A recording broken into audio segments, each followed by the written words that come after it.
আজকের আলোচনায় আছি আফ্রিকার ইতিহাসের এক মহীরুহ, নেলসন রলিহলাহলা ম্যান্ডেলা। ১৯১৮ সালের ১৮ জুলাই দক্ষিণ আফ্রিকার মাভেজো গ্রামে জন্ম নেন তিনি।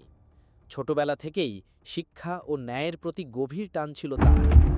আইনশাস্ত্রে পড়াশোনা শেষ করে তিনি দ্রুতই দেশের বর্ণ বৈষম্যমূলক শাসনের বিরুদ্ধে আন্দোলনে জড়িয়ে পড়েন।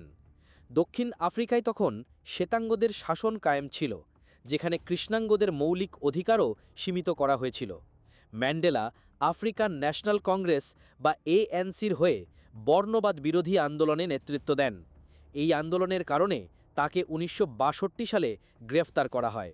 এরপর ম্যান্ডেলা প্রায় ২৭ বছর বন্দিজীবন কাটান রবেন আইল্যান্ড সহ বিভিন্ন কারাগারে।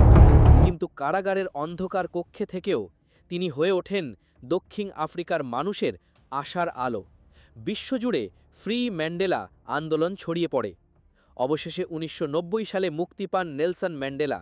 মুক্তির পরপরই তিনি শান্তিপূর্ণ উপায়ে দেশের বর্ণবাদ শেষ করার লড়াই শুরু করেন।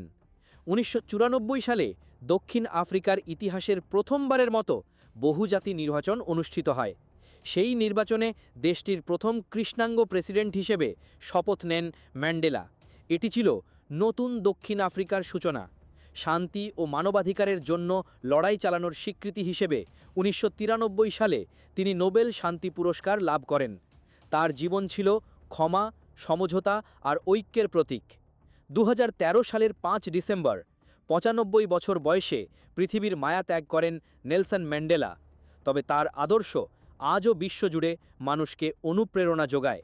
ম্যান্ডেলা শুধু দক্ষিণ আফ্রিকার নন, তিনি সমগ্র বিশ্বের মানুষের কাছে স্বাধীনতা ও ন্যায়ের প্রতীক হয়ে থাকবেন চিরকাল।